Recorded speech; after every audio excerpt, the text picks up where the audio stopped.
नमो हरिहन्ताणम् नमो सिद्धानं नमो आयुर्याणम् नमो वज्रायाणम् नमो लोये सर्वसाहुनम्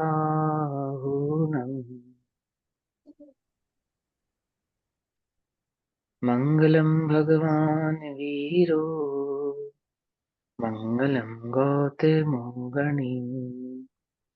मङ्गलं कुन्दकुन्दार्द्यो जैनधर्मोऽस्तु मङ्गलम् सर्वमङ्गल्यमाङ्गल्यं सर्वकल्याणकारकम् प्रधानां सर्वधर्माणां जैनं जयतु शासनम् तज्जयति परं ज्योतिः समं समस्तैरनन्तपर्याये दर्पणतल इव सकला प्रतिफलति पदार्थमालिका यत्र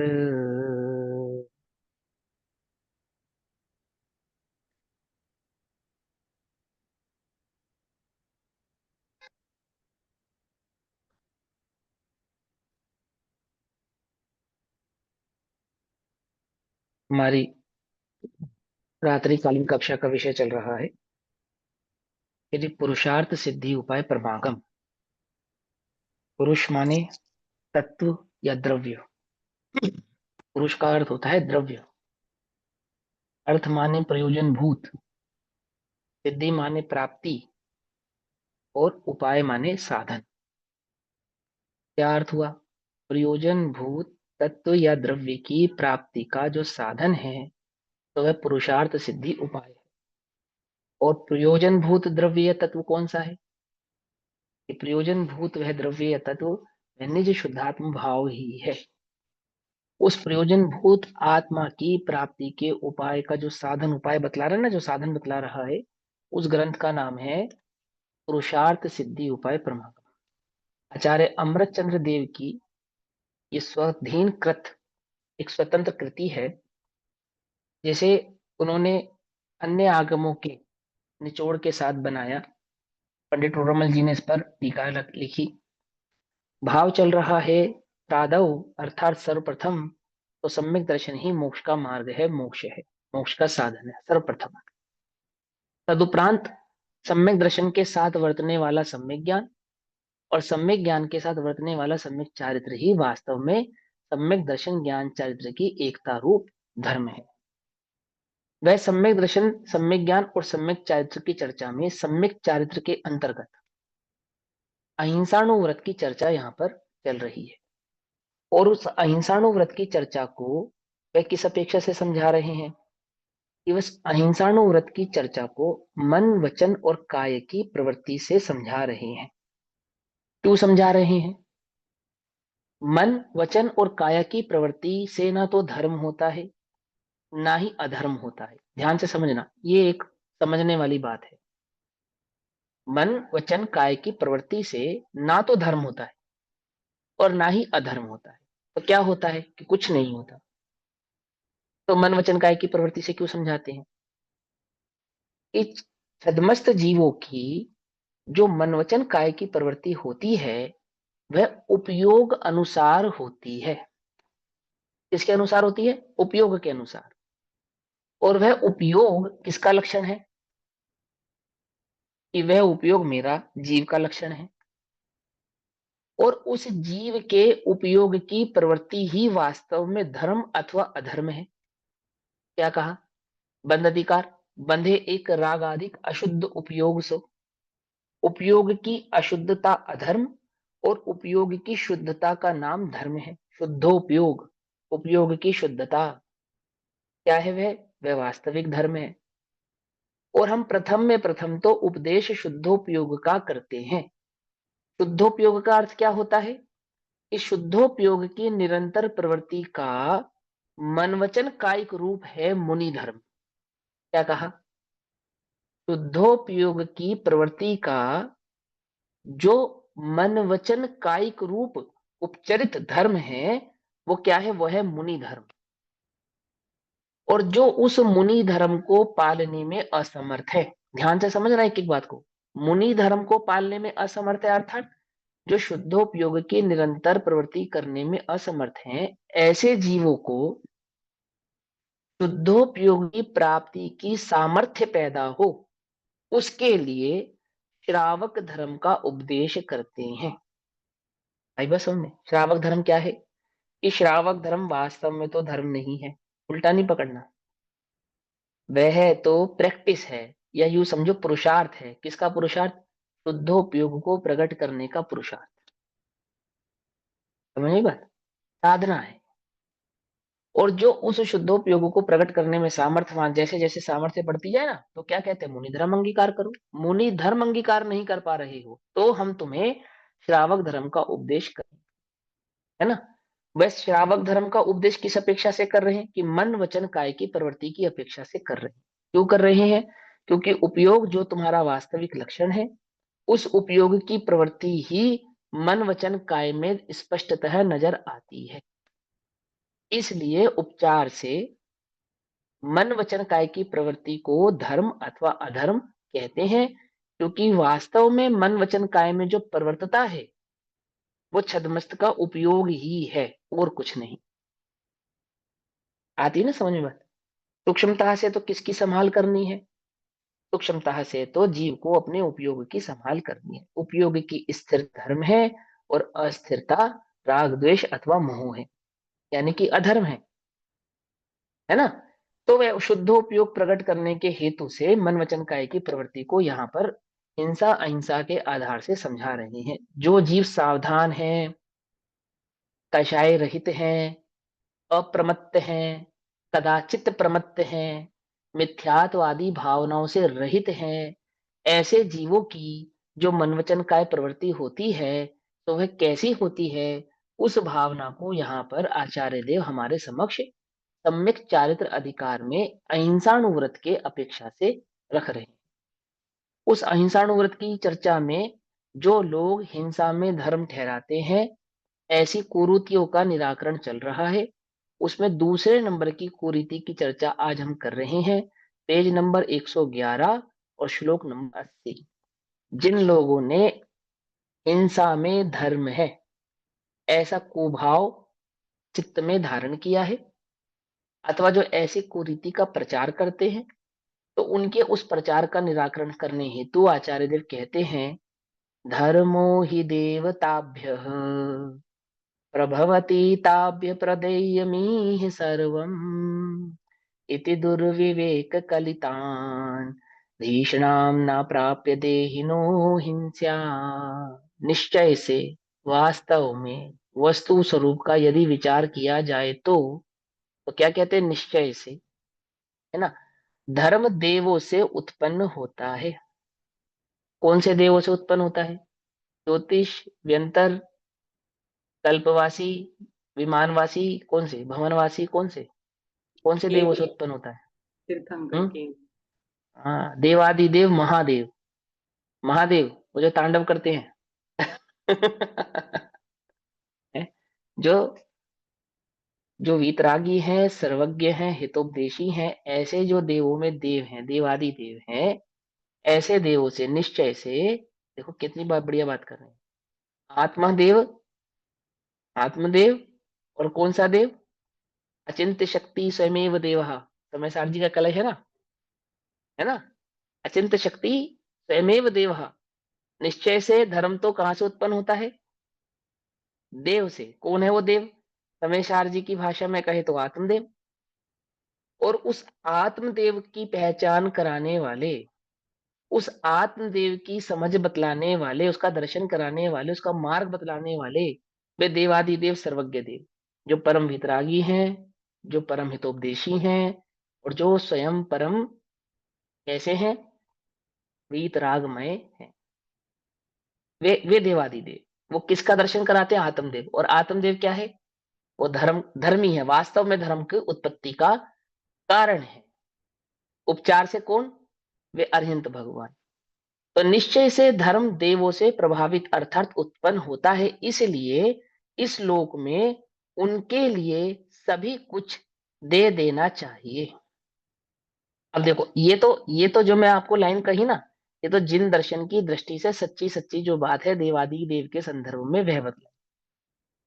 लेकिन जो मिथ्या दृष्टि है, जो वास्तव में धर्म के स्वरूप को नहीं जानता है, जिसे सच्चे देव शास्त्र गुरु की समझ नहीं है, वह देव किसको मानता है, वह किसको देव कहता है? कि वह चार निकाय के देव, जो देव है ना, उनको उनको देव कहता देवों है। को। और उसमें, हाँ, और उनमें भी उन देवों के सच्चे स्वरूप को तो वो वास्तव में पहचानता नहीं है। उन देवों की वास्तविक व्याख्या उसको पता नहीं है, उनका स्वरूप पता नहीं है। कल्पित, अपनी बुद्धि से कल्पित देवों को देव मानकर और कदाचित व्यंतरादि के चमत्कारों से प्रभावित होकर अपनी कल्पना से जिन्हें उसने देव स्वीकार किया है ना, उन देवों का, उन विकृत स्वरूप वर्ती देवों का, है ना, स्वरूप ना विचारते हुए उन्हें वास्तविक देव मानता है। और ऐसा कहता है कि धर्म देने वाले तो देव हैं और उन देवों को सब कुछ दे देना चाहिए। तो सब कुछ क्या दे देना चाहिए? ऐसा मानकर ऐसे अविवेक से ग्रसित बुद्धि प्राप्त करके शरीरधारी जीवों को नहीं मारना चाहिए, अर्थात वह उन शरीरधारी जीवों की आहुति दे देनी चाहिए, अपनी दे देनी चाहिए अथवा पर की दे देनी चाहिए, क्योंकि देव धर्म के देने वाले हैं, है ना। अब देखो, सीधी सीधी बात तो क्या है, कौन सा देव धर्म का दाई है? अरहंत और आत्मदेव। लेकिन वह तो आत्मा के स्वरूप को नहीं पहचानता और देवों के स्वरूप को भी नहीं पहचानता। और क्या कहें, धर्म के स्वरूप को भी नहीं पहचानता है, क्योंकि उसके लिए लोक में धर्म क्या है? क्या है धर्म, बोलो? पुण्य की उत्पत्ति होना अथवा पुण्य की वस्तुओं का प्राप्त होना ही वह धर्म का फल समझता है। क्या कहा? स्वर्ग आदि की प्राप्ति ही वह धर्म का फल समझता है, अथवा स्वर्ग आदि के जैसे सुख साधनों की प्राप्ति ही वह धर्म का फल समझता है। और क्या समझता है? कि वो जो स्वर्ग के देवता है ना, जिनके स्वरूप को वो भली प्रकार से जानता और पहचानता नहीं है, अपने कल्पित भाव से ही उनको देव मानता है। उन्हें उस स्वर्ग का प्रदाता मानकर, देने वाला मानकर, स्वर्ग के सुखों को देने वाला मानकर उनके समक्ष संघी पंचेंद्रिय अथवा असंगी जीव आदियों की आहुति देने को धर्म कहता है। और कहता है कि उन्हें सब कुछ दे देना चाहिए, क्योंकि लोक में धर्म देने वाले तो यह देव ही हैं। देवे सो देव, देवे सो देव, और देने वाले ये देव हैं। तो ना तो देने का स्वरूप समझता है, ना लेने का स्वरूप समझता है। और जो लेना और देना चाहता है, ऐसा तो भेंट का स्वरूप समझता है, जो देने योग्य भेंट है। और ना ही लेने योग्य अथवा जो धर्म प्राप्त करना चाहता है, ना उस धर्म का स्वरूप समझता है। अपनी मिथ्या बुद्धि से कल्पित भेंट की कल्पना करता है, कल्पित धर्म की कल्पना करता है, कल्पित देवों की कल्पना करता है। और ऐसे कल्पित देवों की कल्पना से आहुति आदि का प्रयोजन मानकर उस प्रकार की प्रवृत्ति करता है।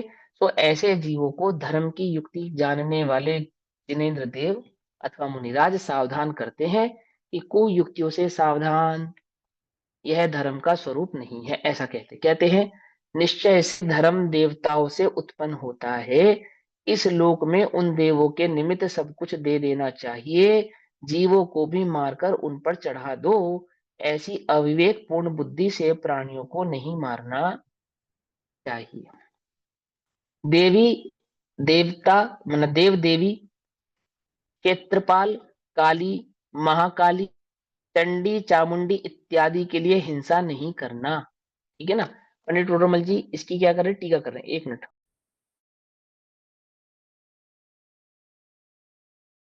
समझा रहे हैं। सबसे पहले तो देवों के स्वरूप को नहीं पहचानता, सर्वप्रथम तो उसे देवों का ही स्वरूप नहीं पता, है ना। तो देव किसको मानता है? देव देवी, क्षेत्रपाल, काली, महाकाली, चंडी, चामुंडी इत्यादि के लिए हिंसा नहीं करना। पहली बात तो वे देव नहीं है, देवों का वास्तविक और सच्चा स्वरूप नहीं है ना। ये तो आप कहानी से भी समझ सकते हो। वो दो मुनिराजों की कहानी है ना, धरसेनाचार्य के दो शिष्य भूत बलि और पुष्पदंत। उन दोनों ने मंत्र साधना से क्या करा? मंत्र से आकर्षित होकर दो देव प्रकट हुए, दो देवियां प्रकट हुई। और देवियां कैसी थी? कुरूप थी। तो कुरूपता देवी देवताओं का स्वरूप नहीं है। क्या कहा? कुभोग भूमि के जीवों का जैसी संरचना है, कैसी है कुभोग भूमि के जीवों की संरचना? कोई आड़े तिरछे काले, है ना, शरीर इंसानों जैसा और मुंह जानवरों जैसा, अथवा दांत बाहर निकले हुए, एक हाथ बड़ा एक हाथ छोटा, एक कान बड़ा एक कान छोटा, इत्यादि जो विकृति हैं, जो कुरूपताएं हैं, कुभोग के जीवों का शरीर है। जो देवी देवताएं होते हैं, निकृष्ट से निकृष्ट देव, जो व्यंतर जाति के देव होते हैं, सबसे निकृष्ट जाति के जो देव होते हैं, उनका भी जो स्वरूप होता है वो सर्वांग सुंदर होता है। भवनवासी कल्पतृक आदि देवों की तो बात ही छोड़ो, है ना। जो ज्योतिष है, वैमानिक है, भवनवासी है, उनकी तो बात ही छोड़ो। जो जो व्यंतर जाति के देव होते हैं, उनमें भी जो सर्वोत्कृष्ट, जो सर्व निकृष्ट जाति का देव होता है, सबसे छोटी जाति का देव होता है, उसका भी जो स्वरूप होता है वो सर्वांग सुंदर होता है। पहली बात तो देवों के वास्तविक स्वरूप को नहीं पहचानता, उनके कौतूहल आदि स्वभाव को नहीं पहचानता, उनके द्वारा किए गए जो व्यतिरेक आदि भाव है, उन भावों को भी प्रकार से नहीं पहचानता, और उनके द्वारा दिए गए फल वास्तव में उनके द्वारा दिए गए नहीं, हमारे ही द्वारा उपार्जित कर्म आदि के फल हैं, ऐसे कर्म आदि सिद्धांतों को भली प्रकार से नहीं पहचानता, और कल्पना करके मिथ्या कल्पित, है ना, मिथ्या कल्पित ऐसे काल्पनिक देवी देवता आदि, जिसमें देव हैं, देवी हैं, क्षेत्रपाल, काली, महाकाली, चंडी, चामुंडी इत्यादि के नाम से, एक वो इत्यादि अगर नाम। पद्मावती माता का होता है ना, जैसे हाँ। पद्मावती माता, उनको भी नहीं मानना चाहिए ना। पद्मावती माता ने क्या किया था?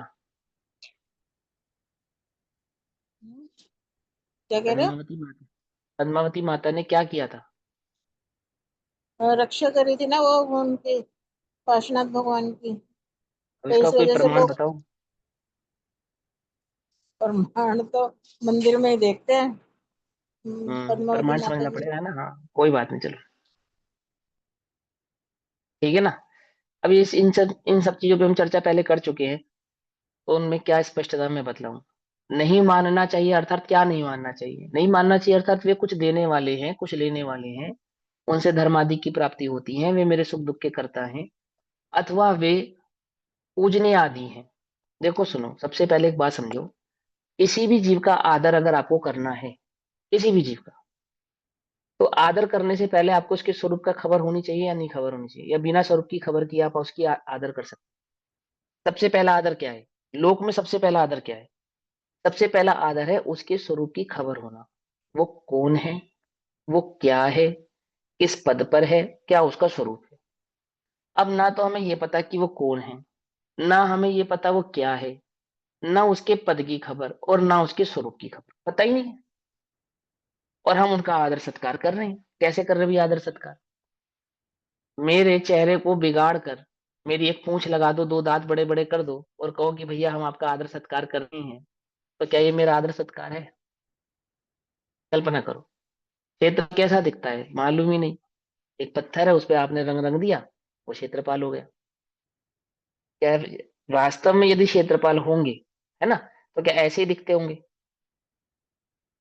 क्या ऐसे ही दिखते होंगे? कल्पना तो कर देखो, है ना। जो महाब्रह्मचर्य व्रत आदि के धारी होते हैं, ऐसे देवादिदेव जो अनंत भगवान होते हैं, वह समो शरण में अनंत विराजमान भगवान है, अथवा मुनि दशा में मुनिराज हैं, जिनसे आर्यिकाओं को भी चार हाथ दूर रहना चाहिए, श्राविकाओं को सात हाथ दूर रहना चाहिए। ऐसे मुनिराजों को यदि स्त्रियां स्पर्श करती हों, तो वो मुनिराजों पे उपसर्ग हुआ या नहीं हुआ? कल्पना कर देखो, देवियां यदि उन्हें स्पर्श करें, तो वे मुनिराजों पे उपसर्ग कहलाएगा या नहीं कहलाएगा? और पद्मावती उन्हें अपने सर पर बैठा रही है, तो सर पर बैठाना तो उपसर्ग हुआ या नहीं हुआ? बोलो। इस तरह मुनिराजों को छूना उपसर्ग है या उनकी रक्षा है?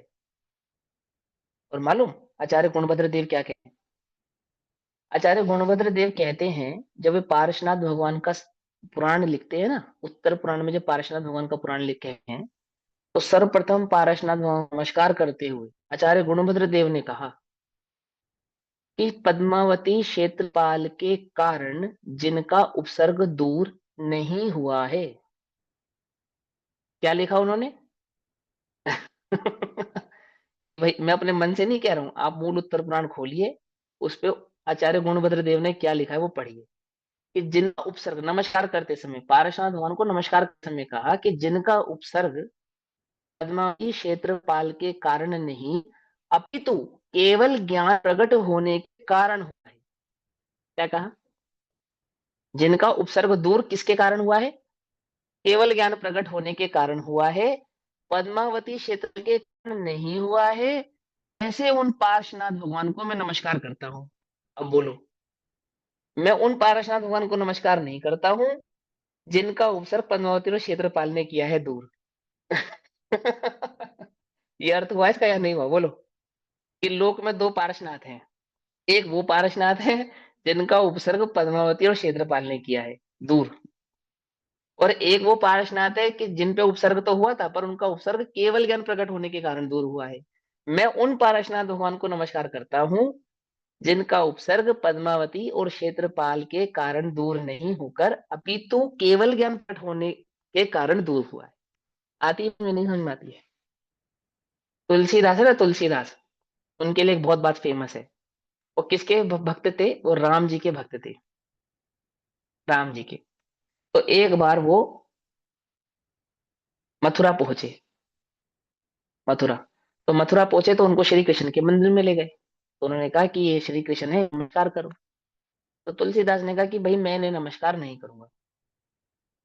तो सबने उनको समझाया, तुलसीदास जी को समझाया कि सुनो भाई, तुम इन्हें नमस्कार क्यों नहीं करोगे? वो जो रामचंद्र है ना, वो जिस विष्णु के अवतार हैं, ये श्री कृष्ण भी उसी विष्णु के अवतार हैं। बेसिकली रामचंद्र, विष्णु और कृष्ण, ये तीन नहीं है, ये एक ही है। एक ही विष्णु के अवतार राम है, और उसी विष्णु ने अवतार कृष्ण के रूप में लिया है।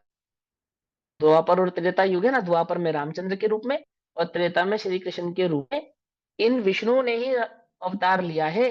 तो रामचंद्र की पूजा कर, या तो श्री कृष्ण की पूजा कर, या तो विष्णु की पूजा कर, वो एक ही बात है। अब तुलसीदास क्या कहते हैं कि भैया, तुलसी मस्तक तब नमे जब धनुष बाण हो हाथ। क्या कहा? भले ही ये विष्णु के अवतार होंगे, मुझे इसमें कोई लेना देना नहीं है, पर मैं तो उसे ही विष्णु को नमस्कार करूंगा जिसके पास धनुष और बाण है। मैं उसको नमस्कार नहीं करूंगा जो बांसुरी वाला है या जो चक्र वाला है। न चक्र वाला विष्णु या बांसुरी वाला विष्णु, उसको नमस्कार नहीं करूंगा। मैं तो उस विष्णु को नमस्कार करूंगा जिसके पास क्या है? धनुष और बाण है। समझे नहीं समझे? गुणभद्र उन सीधा से पहले हुए हैं, बाद नहीं हुए। वो गुणभद्र क्या कह रहे हैं कि मैं उन पार्श्वनाथ को नमस्कार करूंगा जिनका उपसर्ग केवल ज्ञान प्रकट होने के कारण दूर हुआ है, ना कि किसी पद्मावती और क्षेत्रपाल ने दूर किया है। आती है बस में? नहीं समझती? जहां से ये संततियां जन्म लेती हैं, यदि उन्हीं मूल ग्रंथों को ध्यान से पढ़ें और समझें, तो आप पाएंगे कि हम किस प्रकार की कल्पित मिथ्या मान्यता आदि में प्रवृत्ति कर रहे हैं। ठीक है, ये तो तो एक उसके भाव है। ऊपर नाग, तो नागफन तो बना होता है इनमें पार्श्वनाथ भगवान के में। अब बना होता है, ठीक है, वो तो जो संतति चली आ रही है, चली आ रही है। ऐसी बहुत सारी हिंदुस्तान में प्रतिमाएं हैं जिनमें नागफन नहीं बना हुआ है। तो हाँ। प्रतीक के रूप में हो गया ना, प्रतीक। कोई भी कुरीति चलती है उसका प्रतीकात्मक भाव चलता है। भट्टारकों के बाद से जितनी भी जिन प्रतिमाएं बनी, उनमें पार्श्वनाथ भगवान की प्रतिमाओं में फणादि बनाए गए। और समूह शरण में तो फणादि होते नहीं, क्योंकि वो तो अरंत प्रतिमा है अगर लॉजिक से देखे तो। ठीक है ना? फिर भी वो प्रतीकात्मक है। आदि आदि ऐसे बहुत सारे उसमें भाव हैं, मैं उसमें बहुत ज्यादा विशेष चर्चा नहीं करना चाहता। मैंने तो आचार्य को एक रेफरेंस आपको दिया कि आप वो गुणभद्र आचार्य के द्वारा लिखा गया उत्तर पुराण, उसमें पार्श्वनाथ पुराण पढ़िए, और उस पार्श्वनाथ पुराण में उनके पार्श्वनाथ को जो नमस्कार किया गया उसका भाव पढ़िए, ये क्या कहते हैं। हमेशा तो कह देंगे भैया कह रहे हैं, हम नहीं कह रहे, आचार्य देव कह रहे हैं। ठीक है ना?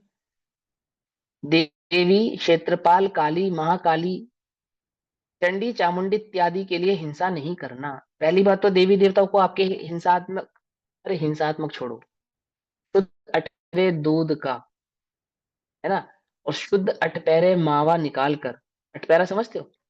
अठपैरा समझते हो? आठ पहर में की अंतरंग द्रव्य क्षेत्र काल भाव, ये चारों प्रकार की शुद्धियों को भली प्रकार से पालन कर, बिल्कुल शुद्ध रीति से, शुद्ध सात्विक रीति से दूध का मावा ओटकर मिठाई बनाओ, और उस वह मिठाई तुम्हें खाने में जितनी स्वादिष्ट लगती है, देवों को जो विनादि प्राप्त है, अमृत आदि भोग प्राप्त हैं, उन भोगों के समक्ष मनुष्य लोक के बनाए गए ये सब व्यंजन उन्हें कैसे लगते हैं? ये मैं नहीं कह रहा हूं, विष्ठा के समान भासित होते हैं। इनको, उन देवी देवताओं को, यदि आप उनके भोगों से आप भोगों की तुलना करोगे ना, तो तुलनात्मक भाव समझा रहे हैं वो, कि विष्ठा के समान प्रतीत होते हैं। तुम व्यंतरों के कौतूहल भाव को नहीं समझते हो, इसीलिए इस प्रकार की मिथ्या मान्यता में डूब जाते हो, कि वो तुम्हारे द्वारा दिए गए बलि आदि, मांस के कलेवर आदि जो स्वयं ही बदबू वाले हैं, मांस मूत्र मल मूत्र पीप आदि के जो संयोग हैं, उन्हें देवी देवताओं के आगे चढ़ाकर उन्हें प्रसन्न करना चाहते हो। कुछ सुध बुध ना ही रही है, मिथ्यामति छाए गई है। सीधी सी बात है ना। ये सर हिंसा नहीं करना। हाँ। सर विष्ठा का क्या मतलब होता है? उल्टी, वोमिटिंग, गंदगी, मल ओके। इत्यादि के लिए हिंसा नहीं करना। पर जीव के मारने से अपना भला कैसे हो सकता है, अथवा सर्वथा नहीं हो सकता। किसी भी जीव की हिंसा करने से किसी भी जीव का भला होता नहीं है। जिसकी हिंसा हुई है उसका भी नहीं होता है, जो हिंसा करने वाले हैं उनका भी नहीं होता। हिंसा करना धर्म का परिचायक अर्थात धर्म का सूचक नहीं है, तो वास्तव में जगत में दुख अथवा पाप का सूचक है। हिंसा धर्म ठहराने वाले तीसरी कुरीति ऐसी कहते हैं, पूज्य निमित्तम घाते छगादीनां न कोऽपि दोषोऽस्ति इति संप्रधार्य कार्यम नातिथ्य सत्तव संज्ञप्पनम। पूज्य पुरुषों के लिए, वहां तो देवी देवता के लिए था, यहाँ पूज्य पुरुषों के लिए है। पूज्य पुरुष कौन है? जिनको हम अपना इष्ट मानते हैं, जैसे पंच परमेष्टि। हम तो अपने पंच परमेष्टि को इष्ट मानते हैं, क्योंकि वे तो वेतरागी हैं, सर्वज्ञ हैं, हितोपदेशी आदि हैं, संयमी हैं। तो वे तो हमें आशा का ही मार्ग बतलाते हैं। लेकिन लोक में कुछ ऐसे भी जीव हैं जो अपने इष्ट को प्रसन्न करने के लिए क्या करते हैं, कि अपने पूज्य पुरुषों के लिए बकरा वगैरह जीवों का घात करने में कोई भी दोष नहीं है, ऐसा विचार कर। क्या कह रहे, अगर हमने धर्म के नाम पर किसी की बलि दी है, तो वह बलि कैसी है? वास्तव में वह बलि बलि नहीं है, ऐसा मानकर विचार कर अतिथि अथवा शिष्ट पुरुषों के लिए जीवों का घात नहीं करना चाहिए। गुरुओं के लिए, देवी देवताओं के लिए, अपने इष्ट जनों के लिए भी जो इस प्रकार की कुरीतियां फैलाते हैं उन्हें सावधान रहना चाहिए। हिंसा तो सदैव वर्जित है, अर्थात अधर्म का ही कारण है, और वह धर्म की परिचायक नहीं है। ऐसा कार्य नहीं करना चाहिए। क्या कहते हैं टीका में, अपने गुरु के लिए बकरा आदि जीवों के घात में कुछ दोष नहीं है, ऐसा ऐसी मिथ्या मान्यता कुछ जीवों की है। ऐसा सोचकर अतिथि अर्थात फकीर इत्यादि गुरु के लिए जीवों का घात नहीं करना चाहिए। ठीक है ना। पापी, विषय लंपट्टी और जीवा लोलुपी, स्वाद लोलुपी को कहते हैं जीवा लोलुपी, तो स्वयं तथा अन्य जीवों को नरक में ले जाने के लिए तैयार हैं। स्वयं तो जाएंगे ही जाएंगे, और ऐसा उपदेश करने वाले तो जाते ही हैं, उनके उपदेश को मानने वाले वे जीव भी नरक आदि में जाते हैं। ऐसे कुगुरुओं के लिए भी हिंसा करना उचित नहीं है। हिंसा से उनका और अपना मोक्ष कैसे हो सकता है, अर्थात कदापि नहीं हो सकता। फिर हिंसा में धर्म ठहराने वाली चौथी कुरीति क्या है? बहुसत्व घात जनिता दशनाद्वरमेक सत्व घातोत्थम इत्याकल्य कार्यम ना महासत्य से हिंसनम जातु। बहुत से जीवों घात से उत्पन्न हुए भोजन की अपेक्षा, कैसा भोजन? जिस भोजन को बनाने में बहुत से जीवों का घात हुआ हो। कौन से, किस प्रकार के बहुत से जीवों का घात हुआ हो? दो इंद्रिय, तीन इंद्रिय, चार इंद्रिय, संगी असंगी आदि पंचेंद्रिय जीवों का घात हुआ हो, और कदाचित एक आदि में भी अनंत काय आदि जीवों का घात हुआ हो, बहुत जीवों का घात हुआ हो। ऐसा भोजन, उत्पन्न हुए भोजन की अपेक्षा एक जीव के घात से उत्पन्न हुआ भोजन अच्छा है। क्या कहना चाहते हैं? जिस भोजन को बनाने में बहुत जीवों का घात हो, उसकी अपेक्षा से जिस भोजन को बनाने में बहुत कम जीवों का घात हो, न्यूनतम, वह भोजन अच्छा है। ऐसा क्यों कह रहे हैं? क्योंकि ये बात तो भली प्रकार से स्पष्ट है कि आप किसी भी प्रकार के आरंभी और उद्योगी कार्य को करें, और हिंसा ना हो, ऐसा तो हो नहीं सकता। परंतु बात यह है कि अधिक हिंसा की अपेक्षा से सूक्ष्म हिंसा हो जावे तो वह ज्यादा उत्तम है। ठीक है ना। हिंसा तो अशक्य है, हिंसा रोकना तो अशक्य है, आप रोक नहीं पाएंगे, है ना। जिस प्रकार कर्म भूमि है ना, ये कर्म भूमि, कर्म भूमि में जीवन संरचना का जो कार्यभार है वो ऐसा ही है कि बिना हिंसा हुए वह कार्य संपन्न हो सकता नहीं, ऐसा ही है। तथापि क्या कहते हैं कि जिन जीवों की घात अथवा विराधना रोकना संभव है, अशक्य नहीं है, ऐसे अशक्य आदि कार्य को, कौन से अशक्य है कि एक इंद्रिय आदि जीवों की हिंसा, मतलब थोड़े जीवों की हिंसा, वो तो अशक्य है। लेकिन बहुत जीवों की हिंसा वो तो अशक्य नहीं है, वो तो शक्य है, वो तो रोकी जा सकती है। तो रोकी जा सकने वाली हिंसा को ना रोक कर, और नहीं रोके जाने वाली हिंसा को यदि कर लिया जाए, उनको तो रोक दिया जाए, रोके जाने हिंसा तो नहीं रोकी जा सकती है, वह हिंसा फिर भी, फिर बेटर है, अच्छी है, इन सेंस अच्छी है, नहीं अच्छी है मतलब तुलनात्मक दृष्टि से अच्छी है। कोई बच्चा फेल हो तो फेल होने से तो पास होना अच्छा है, क्यों। फेल होने से तो चाहे बॉर्डर लाइन से पास हो जाए कि भैया कम से कम फेल मत होना, ऐसा कहते हैं। फर्स्ट नहीं आ सकता, सेकंड नहीं आ सकता, टॉप 10 में नहीं आ सकता, तो भैया कम से कम फेल मत होना, ऐसा कहते नहीं कहते।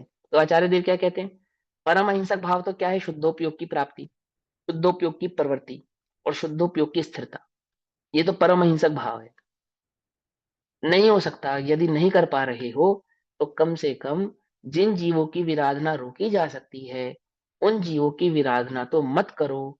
कुछ जीवों की विराधना होवे तो वह फिर भी बहुत जीवों की विराधना की अपेक्षा से भला है, ऐसा कह रहे हैं। ऐसा विचार कर कभी भी बड़े तरस जीव का घात नहीं करना चाहिए। ठीक है ना। अब देखो, अब इस भाव को और समझो। एक कुरीति इसके विपरीत है, आप तो जैनी हो, आपने तो भली प्रकार से समझ लिया कि हमने एक इंद्रिय की अपेक्षा से क्या कहा। लेकिन लोक क्या कहता है, लोक में समझना, लोक ये कहता है कि देखो, एक फल अथवा एक सब्जी जीव है या नहीं है ना। अब आपने भिंडी बनाई, तुरई बनाई, तो एक तुरई तो बनाओगे नहीं, कम से कम 10 तुरई बनाओगे, है ना। तो वहां 10 जीवों का घात होगा। और हमने एक बकरा काटा तो एक जीव का घात हुआ, ऐसा है या नहीं। क्या कहा, कुछ बात समझ में आ रही नहीं। 10 तुरई बनाई तुमने, 10 तोरी बनाई, या 10 भिंडी 20 भिंडी बनाई, तो कितने जीवों का घात हुआ। अथवा एक इंद्रिय आदि तो कितने सारे जीव हैं उसके अंदर। और हम अगर हमने कोई एक संघी पंचेंद्रिय असंगी पंचेंद्रिय तरस जीव की घात किया तो वो तो एक ही जीव है ना, वो तो एक ही जीव है ना। ऐसी मिथ्या और कुरीति बात कहने वाले जीवों से सावधान रहना चाहिए। देखो, कम जीव और बहुत जीवों की जो संतति है उसके स्वरूप को समझना चाहिए। देखो आचार्य देव क्या कहते हैं, बहुत से असंगी पंचेंद्रिय जीवों का घात होता हो और कदाचित एक संघी पंचेंद्रिय की रक्षा होती हो, तो एक संघी पंचेंद्रिय जीव की रक्षा कर लेनी चाहिए। समझे। अब ऐसे घटाते चले जाओ, बहुत से एक इंद्रिय जीव का घात होता हो और एक दो इंद्रिय जीव की रक्षा होती हो, तो एक दो इंद्रिय जीव की रक्षा पहले करनी चाहिए, क्यों। क्योंकि जैसे जैसे पर्याय की त्रस पर्याय की इकाई बढ़ती जाती है वैसे वैसे उसकी दुर्लभता बढ़ती चली जाती है, दुर्लभता। एग्जाम्पल के तौर पे अपने घर में आग लग जाए तो सबसे पहले हम क्या बचाएंगे, कि सबसे पहले हम सबसे कीमती सामान बचाएंगे। सबसे कीमती सामान क्या है, कि रुपए से भी ज्यादा कीमती है सोना, हीरा, चांदी, जवाहरात। सबसे पहले वो बचाएंगे। बात समझ में। बर्तन भांडे बिस्तर कपड़े नहीं बचाएंगे, समझे, जूते चप्पल नहीं बचाएंगे, क्या बचाएंगे। यदि उस घर से कुछ बचाया जा सके, जलते हुए घर से कुछ बचाया जा सके, तो सबसे पहले क्या बचाएंगे, जो सबसे ज्यादा कीमती है वो बचाएंगे। ऐसे ही पर्यायों की प्राप्ति में जो सर्वाधिक कीमती पर्याय है वो संघी पंचेंद्रिय पर्याय है। ठीक। संघी पंचेंद्रिय की रक्षा होती हो और असंगी की हिंसा होती हो तो संघी पंचेंद्रिय की रक्षा करना अति उत्तम है। इसी क्रम से घटाते चले जाओ और इंद्रिय की दुर्लभता की अपेक्षा से उसकी रक्षा बढ़ाते चले जाओ। एक बात तो ये होगी। दूसरी बात ये है कि जो त्रसादी जीवों की हिंसा होती है उसमें एक इंद्रिय आदि जीवों की हिंसा से अधिक हिंसा होती है। इस अपेक्षा से समझाता हूं, समझो। इस शरीर में एक जीव नहीं है, इस शरीर में एक जीव नहीं है। इस शरीर का मूल स्वामी भले ही एक जीव हो, पर इस शरीर के साथ अनंत जीव और हैं, अनंत जीव राशि। खून में जीव है, मज्जा में जीव है, मांस में जीव है, मल मूत्र आदि में जीव है। अनंत अनंत अनंत अनंत जीव इस शरीर में, इस मल मूत्र मज्जा मांस आदि के, रुधिर आदि के संयोग से रहते हैं। आई बस में, तुम जिस एक इंद्रिय आदि जीव की बात कर रहे हो कि एक भिंडी का एक जीव और 10 भिंडी में 10 जीव और 50 भिंडी में 50 जीव, उसकी तुलना से भी एक संगी पंच इंद्रिय जीव के शरीर में अनंत जीवों की राशि प्रवेश करती है, रहती है, उपस्थित रहती है, जो उसी शरीर के आश्रित रहती है। और वह राशि कैसी है कि वह सूक्ष्म और स्थूल, अर्थात बादर या सूक्ष्म या त्रस आदि की अपेक्षा से भी यदि दृष्टि से देखा जाए, तो एक जीव का घात होने के पश्चात भी मांस आदि में त्रस आदि जीव की उत्पत्ति तो निरंतर होती ही रहती है, जो कि शाक सब्जी आदि की अपेक्षा से अत्यधिक है। तो जो लोक में ऐसी ऐसा कुमत फैलाते हैं कि शाक सब्जी आदियों में तो अधिक हिंसा है और संघी पंचेंद्रिय आदि या पंचेंद्रिय आदि जीव में तो एक ही जीव है, तो ऐसे जीवों की कुरीति या कुमान्यता से सावधान रहना चाहिए, ऐसा कहते हैं। देखो क्या कहते हैं, बहुत जीवों के नाश से उत्पन्न हुए भोजन की अपेक्षा एक जीव के मारने से उत्पन्न किया गया भोजन उत्कृष्ट है। ये कौन कह रहा है? अब हम जैन दृष्टि से देखें तो हमें लग रहा है सही है, लेकिन वो मिथ्या दृष्टि एक जीव और बहुत जीवों की अपेक्षा नहीं समझता, उनके सही स्वरूप को नहीं समझता। तो वो क्या समझता है, संगी पंचेंद्रिय या पंचेंद्रिय पर्याय का जीव तो एक हुआ और शाक सब्जी आदि की पर्याय की अपेक्षा से जीव बहुत हुआ। जबकि है विपरीत, कि वो जो साग सब्जी की अपेक्षा से जो जीव राशि बहुत है, वो तब भी थोड़ी है उसकी अपेक्षा से जो त्रस आदि की पर्यायों में प्राप्त जीवों के देह आदि के आश्रित रहने वाली है। ठीक है ना? ऐसा विचार कर कभी भी बड़े जीव की भी हिंसा नहीं करना चाहिए। आ गया ना? ऐसा विचार कर भी कभी बड़े जीव की, वो एक है, एक घोड़ा मारा, एक हाथी मारा, एक बैल मारा, उसको खाने से तो एक ही जीव का घात हुआ, पर ऐसा नहीं, एक जीव का घात नहीं हुआ वहां पर, है ना? कोई कहे कि अन्न के आहार में तो बहुत जीव मरते हैं, बहुत गेहूं में जीव बहुत सारे हैं, बहुत सारे चावल है ना, दाल है, तो कितनी सारी क्वांटिटी में बना रहे हो आप, इसमें तो बहुत जीव है ना? ऐसा को तर्क दे रहा है फिर। इसलिए एक बड़ा जीव मारकर भोजन करे तो बहुत भला, ऐसा मानकर पंचेंद्रिय जीव का घात करता है कोई मिथ्या दृष्टि, उसको क्या कहते हैं?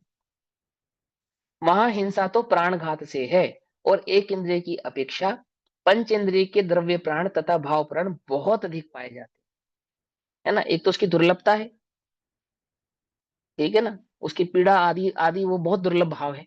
और दूसरा उसके आश्रित, उस शरीर के आश्रित रहने वाले अनंतकाय जीव हैं, जिनको तो तूने जीव ही स्वीकार भी किया नहीं। इसी कारण ऐसा उपदेश है कि अनंत एक इंद्रिय जीवों को मारने की अपेक्षा, देखो मूल आचार्य कल्प पंडित रोड़मल जी की टीका है ये, कल ग्रहण मत करना। क्या कहते हैं? अनंत एक इंद्रिय जीवों को मारने की अपेक्षा द्विइंद्रिय जीव के मारने का पाप अनेक गुना अधिक होता है। और तो पंचेंद्रिय के मारने पर क्यों ना बहुत पाप होगा, ऐसे बढ़ता चला जाता है। जितने एक इंद्रिय सूक्ष्म मरते हैं, उसमें उससे अधिक हिंसा एक बादर के मरने पे है। जितने बादर मरते हैं उससे अधिक हिंसा एक काय के मरने पर है। एक काय यानी कि जो अग्नि काय, वायु काय, तेजस काय, जल काय आदि आदि, इनके बहुत, जल काय वायु काय के जीवों की अपेक्षा से दो इंद्रिय में हिंसा अधिक है। फिर बहुत दो इंद्रियों की अपेक्षा से तीन इंद्रिय में हिंसा अधिक है। फिर बहुत तीन इंद्रियों की अपेक्षा से चार इंद्रिय में हिंसा अधिक है। और बहुत चार इंद्रियों की अपेक्षा से असंगी पंचेंद्रिय की हिंसा अधिक है। और एक, और बहुत सारे असंगी पंचेंद्रियों की अपेक्षा से एक संगी पंचेंद्रिय की हिंसा अधिक है। आई बस समझ? आपने देखा नहीं, लोक में भी ऐसा ही होता है। सेना में जो निचली जाति इन सेंस, जो छोटा जवान होता है, वो बहुत मरता है। और जो उसके ऊपर का जो हेड होता है ना, हेड वो एक होता है, उसकी रक्षा पहले करनी पड़ती है। अपने हेड की रक्षा, सबको अपने हेड की रक्षा पहले करनी है। क्यों रक्षा करनी है? क्योंकि दुर्लभता है। उस पद को प्राप्त करने की जो क्वालिफिकेशन है, उस पद को प्राप्त करने की जो एजुकेशन है, इंटेलेक्चुअलिटी है, वो हर जीवों में नहीं होती। हर जीवों में नहीं होती, सेना में भी ऐसा ही होता है। जनरल कर्नल हर कोई नहीं बन सकता।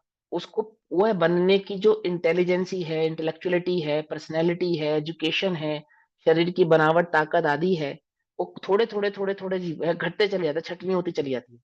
और जैसे जैसे पद बढ़ता चला जाता है, वैसे वैसे क्या होता है, उनकी सुरक्षा का दायित्व भी अधिक होता चला जाता है। लोक में भी ऐसा ही है कि 100 अनपढ़ मरते हैं और एक पढ़ा लिखा बचता हो तो क्या करें। लोक की रीति कहती है एक पढ़े लिखे को बचा लो। तो बहुत मुश्किल है एक पढ़ा लिखा प्राप्त होना। क्या कहा, समझ में, ये बात नहीं समझ में। और ये नीति बहुत आगे तक जाती है, बहुत गहराई तक जाती है, स्त्री पुरुषों के भेद में भी जाती है, ये मालूम। बच्चों के, स्त्री के, पुरुषों के, जवानों के, इनके भेद में भी जाती है। एक जवान की रक्षा होती है और 100 बूढ़े मरते हो तो पता है क्या कहते हैं, एक जवान की रक्षा कर लेनी चाहिए। क्यों? क्यों? और उसका पूरा एक पूरा पूरा सिस्टम है, पूरा एक लॉजिक है उसके पीछे। संतति आदि का, आदि आदि आदि का एक पूरा लॉजिक है। ऐसे ही यहाँ समझा रहे हैं, ये तो मैंने बहुत स्थूल लोक की अपेक्षा से समझाया कि बहुत सारे ग्रंथों में किस किस प्रकार का वर्णन दिया गया है। लेकिन जैन दर्शन कहता है कि जीव की दुर्लभता उसको प्राप्त पर्याय की अपेक्षा से समझनी चाहिए। संगी की अपेक्षा से असंगी, असंगी की अपेक्षा से चार इंद्री, चार इंद्री की अपेक्षा से तीन इंद्री, और इस प्रकार इंद्रिय घटते घटते जाने पर जीव की बहुलताया बढ़ती चली जाती है, और इंद्रियां बढ़ते चले जाने पर उसकी संख्या घटती चली जाती है, उसकी दुर्लभता घटती चली जाती है ना। और क्या कहते हैं कि वो त्रस आदि की पर्यायों की हिंसा स्थावर आदि की अपेक्षा से अधिक मानी जाती है, भले ही वह एक हो और स्थावर आदि अनेक हो। तो ऐसा छल ग्रहण नहीं करना चाहिए। तथा बड़े द्वि इंद्रिय से लेकर पंच इंद्रिय तक के जीवों के मारने में तो मांस का आहार होता है। और मांस का स्वरूप कैसा है कि मांस में निरंतर जीवों की उत्पत्ति होती ही रहती है, जिसका दोष पहले ही कहा जा चुका है। इसलिए ऐसा ही श्रद्धान करना उचित है कि हमें संगी त्रसादी पर्याय जीवों के घात से बचना चाहिए। उनके घात से हिंसा कम नहीं बहुत ही होती है। हिंसा में धर्म ठहराने वाले पांचवी कुरीति कहते हैं, रक्षा भवति बहुनाम कस्यैवास्य जीव हरणेन हरेण इति मत्वा कर्तव्यम न हिंसनम हिंसस्त्वा नाम। इस एक ही जीव का घात करने से बहुत जीवों की रक्षा होती है, ऐसा मानकर हिंसक जीवों की भी हिंसा नहीं करना चाहिए। मैंने शेर का शिकार किया तो बहुत बढ़िया किया, बोले क्यों? बोले एक शेर को मारूंगा तो हिरण लक्ष्य जंगल के हजारों हिरण बचेंगे। तो एक शेर अपने जीवन काल में कितने हिरणों का घात कर देता है, अथवा एक मांसाहारी जीवन अपने जीवन काल में कितने शाकाहारी जीवों का घात कर देता है, आदि आदि। इस कुतर्क से भी हिंसा नहीं करना चाहिए। शिकार खेलने वाले क्या कुतर्क देते हैं, जैसे कहते हैं ना कि यदि हम नॉनवेज नहीं खाएंगे, यानी मुर्गा बकरा बैल इत्यादि नहीं खाएंगे तो इनकी तादाद बहुत बढ़ जाएगी, ऐसा ऐसा कुतर्क देते हैं ना लोक में। तो यहाँ क्या कह रहे हैं कि भैया ऐसे कुतर्कों से का सहारा लेकर भी हिंसा नहीं करनी चाहिए, कि हमने तो हिंसक प्राणी को मारा है, क्यों मारा है? यदि हम इस हिंसक प्राणी को नहीं मारते तो ये हिंसक प्राणी अन्य अहिंसक प्राणियों की जान ले लेता। क्या कहते हैं, इस एक जीव ही के मारने से बहुत से जीवों की रक्षा होती है, ऐसा जानकर हिंसक जीवों का भी घात नहीं करना चाहिए। शेर चीता आदि भालू इनका भी घात नहीं करना चाहिए। सर्प बिच्छू सिंह नाहर इत्यादि दूसरे जीवों को काटने वाले, मारने वाले हिंसक जीवों को मार डालने से बहुत से जीव बच जाते हैं, इसलिए इनको मारने में पाप नहीं है, ऐसा श्रद्धा नहीं करना। सांप को मार दो क्यों, कि काट लेगा और जीवों को मार देगा। बिच्छू को मार दो कि उसका जहर चढ़ेगा और जीव मर जाएगा। इसी प्रकार नाहर, है ना, सिंह इत्यादि इत्यादि, क्योंकि इसे इसे तो इसके कार्य का पाप लगेगा। क्या कहते हैं, नहीं मारना चाहिए। बोले क्यों, क्यों नहीं मारना चाहिए? देखो दो स्थितियां समझो जैन दर्शन की व्यापकता। पहली बात, जो हिंसा करेगा उसे स्वयं अपनी हिंसा का फल लगेगा। दूसरी बात, जिसकी हिंसा होगी वह अपने कर्म के उदय अनुसार होगी। यदि सांप डसता ही है तो आज तक दुनिया में कोई जीवित ही नहीं रह पाता, जंगल की जनजातियां फल फूल ही नहीं पाती। क्या कहा, जो जंगल की जनजातियां हैं, आदिवासी जनजातियां हैं, वो कैसे फलती फूलती बताओ? सांप को मार मार के। वहां सांप रहते हैं या इंसान रहते हैं या दोनों रहते हैं? दोनों रहते हैं, दोनों रहते हैं। आज तक मैंने ऐसा कोई जंगल नहीं देखा जहाँ पे सिर्फ शेर ही शेर हो, अन्य कोई जानवर ही ना हो। हो ही नहीं सकता।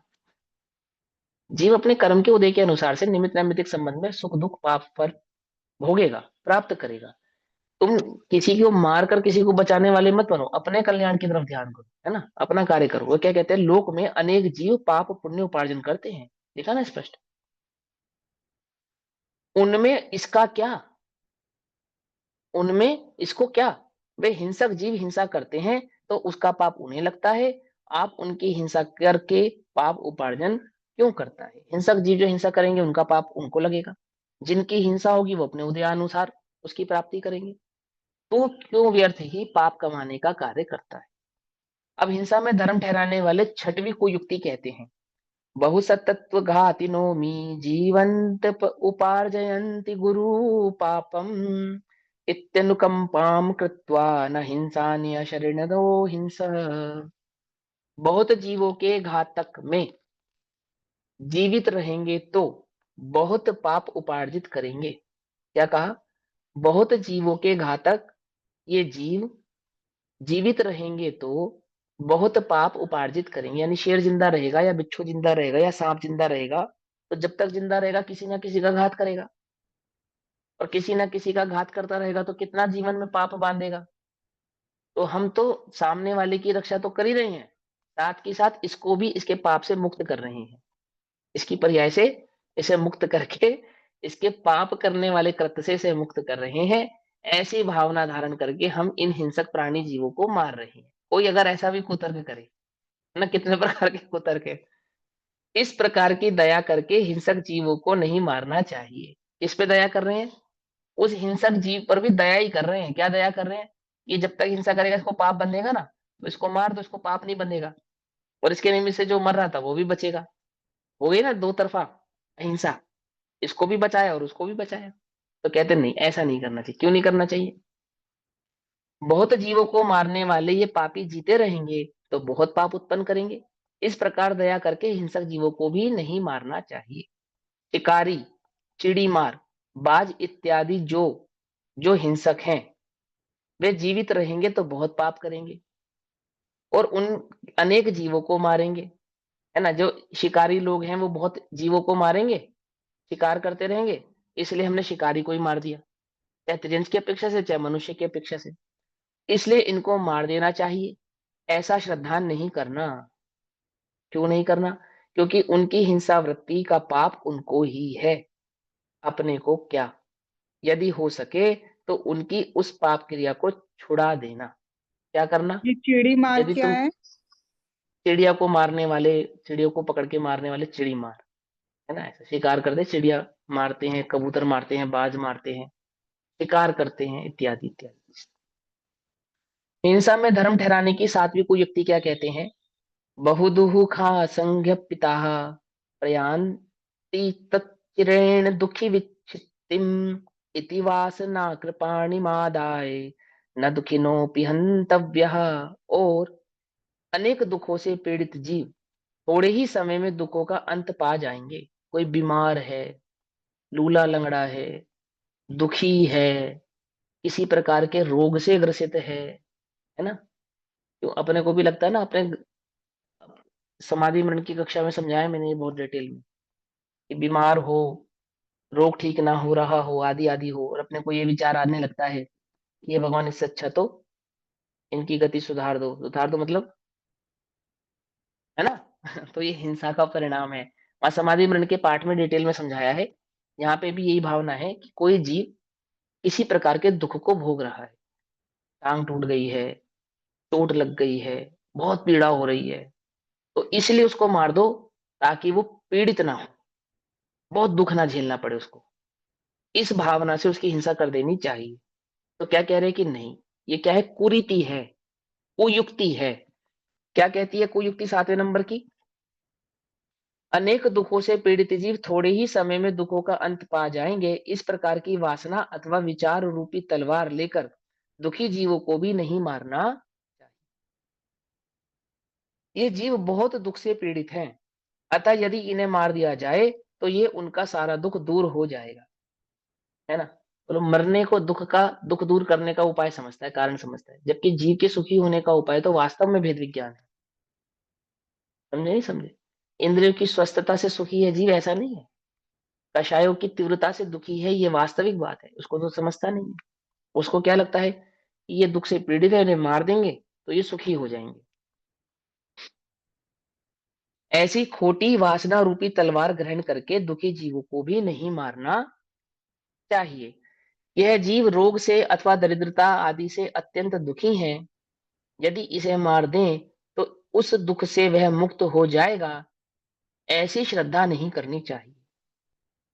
मनुष्य और त्रिंज की आयु पुण्य के उदय से बड़ी होती है, अतः इसका छेद नहीं करना, अथवा जैसा उसका उदय है वैसा भोगता है। आप हिंसा करके पाप क्यों उत्पन्न करें? आप इस प्रकार का विचार करके, स्वयं हिंसक भाव धारण करके स्वयं का ही अपघात करने वाले हैं।